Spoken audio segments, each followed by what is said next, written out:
Hoje eu vou apresentar aí o Journal Club, um dos artigos do Journal Club do mês de julho. O artigo que eu vou apresentar é mais conhecido como Florale, que ele vai avaliar o oxigênio em alto fluxo fornecido através de uma canula nasal na insuficiência respiratória hipoxêmica. Foi um artigo que foi publicado no New England em 2015 e é sobre ele que a gente vai falar nessa apresentação. Primeiro, sobre os objetivos do estudo. Ele queria determinar se a terapia com oxigênio em alto fluxo ou com a ventilação não invasiva, comparado com a oxigenoterapia padrão isolada, podia reduzir a taxa de intubação e melhorar desfechos. Esses desfechos eu vou explicar mais para frente, mas entre eles mortalidade dentro da UTI e após 90 dias. Primeiro, sobre o oxigênio em alto fluxo, a gente conhece mais como o KNAF, que é a cânula nasal de alto fluxo, que almeja fornecer o oxigênio através de uma cânula nasal, onde esse ar vai ser aquecido, vai ser umidificado e fornecido em altos fluxos, 50, 60 litros por minuto. Esse alto fluxo vai conseguir gerar um nível de pressão positiva nas vias aéreas, uma PIP residual, que acaba diminuindo o espaço morto, melhora ali a oxigenação, e é um processo que potencialmente vai explicar a diminuição do esforço respiratório nos pacientes que vão utilizar. Então, para resumir, ela consegue garantir uma FO2, um fluxo adequado de oxigênio, diminui o esforço respiratório, como esse estudo mostra, aumenta o volume respiratório final, diminui o espaço morto e aumenta a pressão das vias aéreas, gerando aí uma PIP residual. Sobre esse estudo, ele é um estudo prospectivo, multicêntrico, foi realizado em 2 países, na França e na Bélgica, em 23 UTIs, foi randomizado, controlado, mas é um estudo não cegado. Acompanhou o paciente de 2011 a 2013 e fez o segmento deles por 90 dias. Quais foram os critérios de inclusão para participar desse estudo? Tinham que ser pacientes com 18 anos ou mais, que preenchiam alguns critérios, entre eles ter uma frequência respiratória acima de 25, uma relação PF menor ou igual a 300 em uso de 10 litros de oxigênio por minuto ou mais, pelo menos 15 minutos, uma PaCO2 menor que 45 e ausência de história clínica de insuficiência respiratória crônica subjacente. Quais são os critérios de exclusão? Uma PaCO2 maior que 45, essa insuficiência respiratória ser causada por exacerbação de asma, uma insuficiência respiratória crônica, edema pulmonar cardiogênico, neutropenia severa, instabilidade hemodinâmica, o paciente já está em uso de vasopressor, tem uma escala de Como de Glasgow menor ou igual a 12, ter contraindicação aí ao uso dos dispositivos, ou ser um paciente que já está com uma necessidade franca de ser entubado, um paciente que tem uma solicitação de não intubação, ou uma decisão aí de não participar do estudo. Como que esses pacientes foram randomizados? Foram divididos em 3 grupos. Primeiro, os pacientes em uso de catéter de alto fluxo, aí com fluxo de no mínimo 50 litros por minuto, com uma FO2 ajustada para manter 100% no início, para ter uma saturação de 92% ou mais, e foi aplicado por 48 horas. Outro grupo era o da oxigenoterapia padrão, com uma máscara não reinalante, e o grupo da VNI, que também usou o dispositivo padrão aí, conectado com pressão de suporte, para manter um volume respiratório final de 7 a 10 ml quilo, com uma PIP entre 2 e 10 centímetros de água. Como que foi a randomização? Aqui, uma grande parte dos pacientes foram excluídos do estudo. No final, ficou 106 pacientes para o grupo do oxigênio de alto fluxo, 96 foram para o grupo de oxigenoterapia padrão e 111 para o grupo da VNI. O que esse estudo objetivava assim, em avaliar de desfecho? Primeiro, desfecho primário era avaliar a proporção de pacientes que iam precisar de intubação em até 28 dias após a randomização. Desfecho secundário foi mortalidade na UTI, mortalidade em 90 dias, números de dias livres de ventilação mecânica e o tempo de estadia na UTI. E outros desfechos que eles também acabaram avaliando foram complicações durante a permanência na UTI, como choque séptico, pneumonia associada à internação hospitalar, entre outros. A análise estatística, como que foi realizada? Foi feita análise por intenção de tratar, foi avaliado por curva de Kaplan-Meier para verificar o tempo de intubação ou morte, foi usada regressão logística multivariável para avaliar a intubação e mortalidade em 28 dias, e eles assumiram uma taxa de intubação de 60% na população que foi tratada com oxigenoterapia padrão, e foi calculado com uma população de cerca de 300 pacientes a fornecer uma força para o estudo de 80%, para mostrar uma diferença de 20% no desfecho primário. Para adiantar, essa é uma das falhas, das críticas do estudo, que eles assumiram aí uma diferença muito grande já de início, e isso acabou atrapalhando ali um pouco na análise final dos resultados. O que a gente encontrou de resultado nesse estudo? Que intubação até 28 dias, até o 28º dia aí de intubação, não teve diferenças com significância estatística entre os 3 grupos.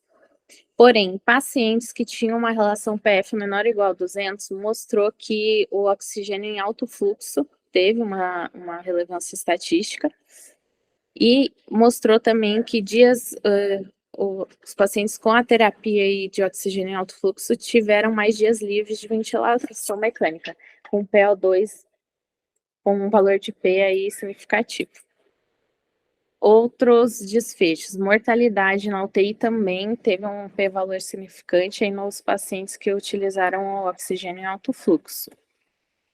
Na curva de Kaplan-Meier, analisando aí de novo na população geral, mostrou um valor de P de 0,17, mostrando aí que não teve uma relevância significativamente, uma relevância aí estatística, e no grupo dos pacientes com uma relação PF menor ou igual a 200, já teve um p-valor significativo. Sobre a discussão aí desse artigo, nem a VNI, nem o oxigênio em alto fluxo diminuíram a taxa de intubação, que era o desfecho primário aí analisado nesse estudo, mas o oxigênio em alto fluxo diminui a mortalidade na UTI em 90 dias, que aí seria um ponto positivo, mas é um desfecho secundário. Seria necessário mais estudos para avaliar isso de uma forma mais adequada. Esse estudo acabou mostrando que o oxigênio em alto fluxo também aumentou o conforto respiratório, e por ser um ar umidificado, aquecido, diminui a severidade da dispneia e diminui a frequência respiratória. É um benefício provável, aí, como eu expliquei, pelo aquecimento, umidificação dos gases. Toda a questão que foi também discutida no início sobre diminuir espaço morto, o oxigênio em alto fluxo acaba evitando aí que as secreções fiquem mais espessas, diminui áreas de atelectasia, e também acaba gerando uma PIP residual. Pontos positivos desse artigo. Ele é um artigo que pode generalizar para pacientes admitidos com uma insuficiência respiratória hipoxêmica não hipercápnica. É um estudo multicêntrico, com uma randomização e um protocolo bem definido aí de como ia ser realizado, como ia ser avaliado aí os pacientes participantes. Porém, ele tem algumas limitações. Ele teve um baixo poder para detectar uma diferença significativa aí na taxa de intubação, provavelmente por eles terem colocado aqueles padrões tão altos lá na parte que eu expliquei ali sobre a análise estatística. Ele tem uma validade externa bem limitada, porque apesar de ele ser multicêntrico, foram 23 UTIs analisadas, são UTIs da França e da Bélgica, são UTIs europeias, então teria que ser realizado aí um estudo provavelmente em mais centros de UTIs de diferentes portes. E ele teve uma série de critérios de exclusão que acabou deixando um N final aí do estudo um pouco mais limitado também. Qual que é a conclusão desse estudo? Então, que a oxigenoterapia em alto fluxo melhorou a taxa de sobrevivência nos pacientes com insuficiência respiratória aguda hipoxêmica, mas não teve diferença aí na taxa de intubação. É importante reforçar que diminuir a mortalidade é um ponto bem positivo. A gente vai ter que avaliar melhor aí em um estudo que consiga avaliar isso como desfecho primário. Porém, temos algumas limitações também, por exemplo, do catéter de alto fluxo, que ele acaba sendo mais custoso aí que outras medidas, que a VNI tem um valor maior, aí, uma disponibilidade um pouco menor também em algumas UTIs, mas já está se mostrando que tem benefício aí importante em comparação com a oxigenoterapia padrão e com a VNI. E é isso. Obrigada.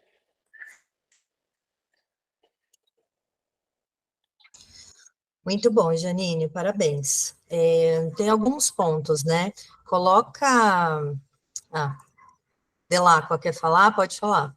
Coloca para gente o, o seu slide dos resultados. Deixa aberto. Sim. Deixa eu só fazer aquele que ainda tô.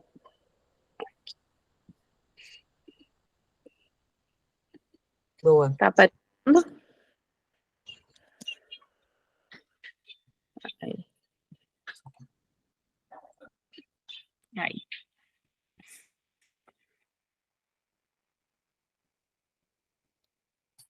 Deu certo? Deu.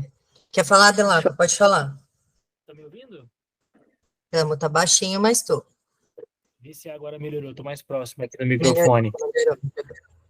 Bem, primeiro, Janine, o que você achou do estudo? Você acha que dá para realmente utilizar o alto fluxo em substituição de outras oxigênio-terapias em pacientes hipoxêmicos? Eu acho que ainda não. Por quê? Oi? Por quê? Primeiro, no desfecho primário aí, que era a taxa de intubação, ele não mostrou benefício, que foi o desfecho principal. Como a análise ali de mortalidade foi um desfecho secundário, eu acho que seriam necessários mais estudos avaliando isso como desfecho primário para ter uma evidência mais forte. Também analisar isso em centros diferentes aí do que o padrão, foram realizados em 2 países aí que a gente sabe que tem padrão de UTI, talvez não seja a realidade aí a larga escala. Eu acho que seriam necessários mais estudos. Eu acho que é um estudo promissor que mostra que pode haver aí um benefício importante aí do uso do oxigênio em alto fluxo, mas ainda precisa ser mais explorado isso. E por que você acha que teve diferença em mortalidade e não teve diferença em taxa de intubação? Provavelmente, eu, assim, lendo o estudo, fiquei mais, na verdade, considerei por alguns fatores, principalmente porque acabou diminuindo os dias livres de ventilação, então o paciente que vai ficar entubado menos tempo, consequentemente, vai diminuir a quantidade de complicações que ele vai estar em risco, né? Pneumonia associada à ventilação mecânica, então quanto menos tempo ele estiver entubado, vai refletir em mortalidade. Foi isso aí que eu cheguei à conclusão. Você acha que a mortalidade pode afetar os dias de intubação? Sim. Como que afetaria isso? Justamente, quanto mais tempo entubado o paciente ficaria sujeito aí a uma série maior de complicações desse procedimento, e isso poderia influenciar em maior mortalidade. Então, se o paciente morrer mais cedo, ele fica mais tempo ventilando ou menos tempo ventilando? Justo, tem isso também. Então, o nome disso é desfecho competitivo. Você tem um desfecho de tempo, você tem um desfecho que compete com o outro. Então, no geral, trabalhos assim, o que você tem que fazer é que você tem que censurar o dado. Então, todo paciente que morreu, você tem que assumir que ele ficou 28 dias em ventilação mecânica, entendeu? Mesmo que ele tenha ficado 3 e morrido, porque senão parece que reduz o tempo de ventilação mecânica, mas é porque o indivíduo simplesmente morreu mais cedo. Entendeu? Sim, faz sentido. Aqui não vejo problema nisso, é um viés conservador, né? Ele tende a reduzir a diferença entre grupos. Aqui não parece ser o problema. Mas realmente intriga o fato de realmente você ter uma mesma taxa de intubação e uma mortalidade mais baixa, né? E, enfim, uma possibilidade é que os pacientes que serão intubados, eles são graves do mesmo jeito, e talvez você esteja salvando pacientes que são menos graves e não submetendo-os à intubação, que é um procedimento de risco. A única coisa que fala contra isso, mas é uma análise de subgrupo, é que o que mais se beneficiou foram os pacientes mais hipoxêmicos, né? Os que são PF menor que 200. Então, fica um dado, na realidade, bastante inconsistente. Essa talvez seja uma inconsistência do trabalho, porque o desfecho ventilação é um surrogate, né? E a gente imagina que se reduzir a taxa de intubação, tem que reduzir mortalidade. Eu não vejo muito como ser diferente. E Puxa a Kaplan-Meier lá para gente, a curva de Kaplan-Meier, do desfecho em intubação. Então, o que você acha dessa curva aí? Então, mostrou que a taxa de intubação no grupo que usava oxigênio em alto fluxo é menor, porém, na análise aí não teve um p-valor significativo. O que você conclui ou deixa de concluir com isso? Que a gente não pode afirmar aí que se eu utilizar o oxigênio em alto fluxo, consequentemente, o meu paciente vai ser intubado menos, que isso vai afetar aí no desfecho, vai gerar um desfecho primário significativo. Agora, olha que interessante o comportamento da curva de alto fluxo versus ventilação não invasiva e padrão. Você percebe que as curvas azuis e pretas, elas dançam, entrelaçam uma com a outra? Uhum. Quando acontece isso, a gente tem um indício razoável de que não haja diferença, entendeu? Porque isso é obra do acaso. Quando você tem uma curva de Kaplan-Meier que a gente fala informalmente que ela abre precoce e permanece aberta, como é a vermelha, talvez haja uma diferença e o trabalho não teve poder para ver isso. Uhum. Então, a sua ideia de que talvez precise de um estudo maior, com N mais representativo, faz sentido. Agora eu lhe pergunto, você acha que o europeuzinho está animado de fazer outro trabalho com isso? Acho que não. O europeuzinho vai botar em alto fluxo e vai assumir isso como uma verdade empírica. Então, provavelmente, o que falta é um trabalho no terceiro mundo. E por que eu te digo isso? Aí é uma questão de muito mais de vivência do que de ler o artigo. Se você bota o paciente em alto fluxo, às vezes você acaba entubando mais tardiamente.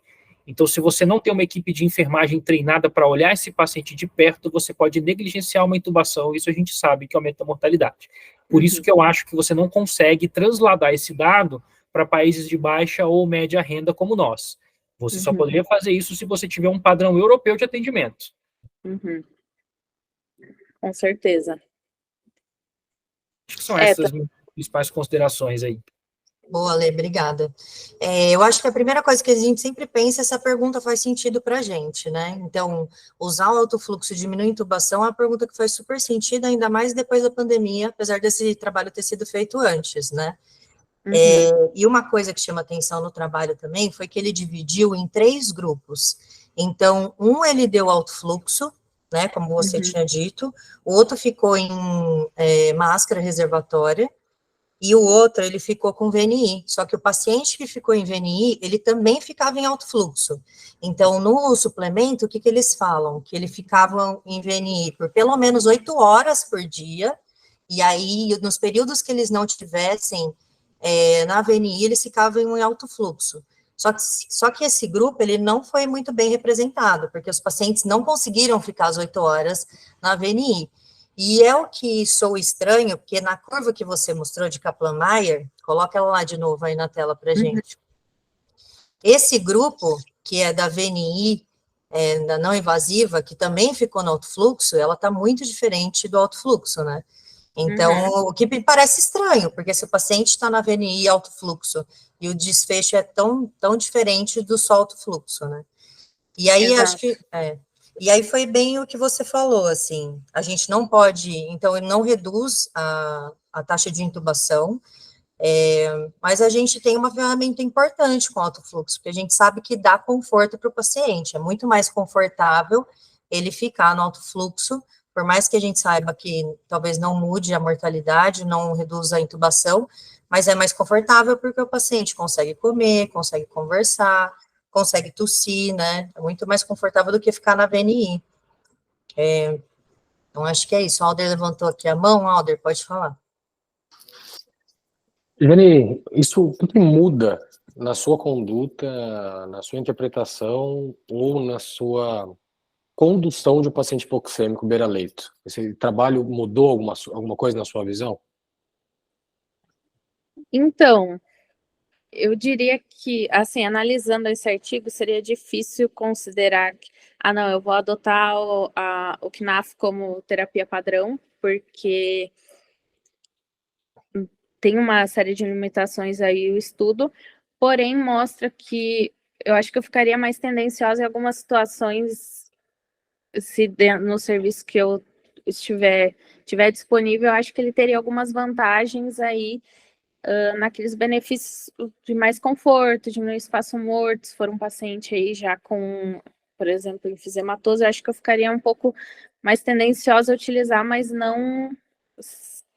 eu vou utilizar ponto baseado somente nesse estudo. Eu acho que precisaria, para considerar como uma terapia padrão, outros estudos aí, com N maior, que fosse realizado em centros aí diferentes também.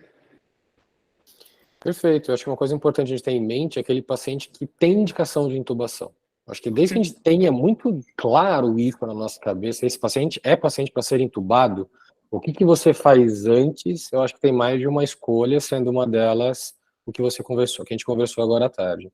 Mas né, dentro dessa dúvida, a gente tem algo mais para frente, quando eu vou intubar. Então, eu acho importante isso. Tendo isso bem claro, que a gente não está prorrogando um paciente que já tem critérios de falha, de não invasivo, enfim, eu acho que isso não é errado uma VNI, não é errado um alto fluxo, não é errado uma máscara não reinalante. Maravilha. Bom, muito bom. Obrigada, viu? A gente vai, então, agora para a apresentação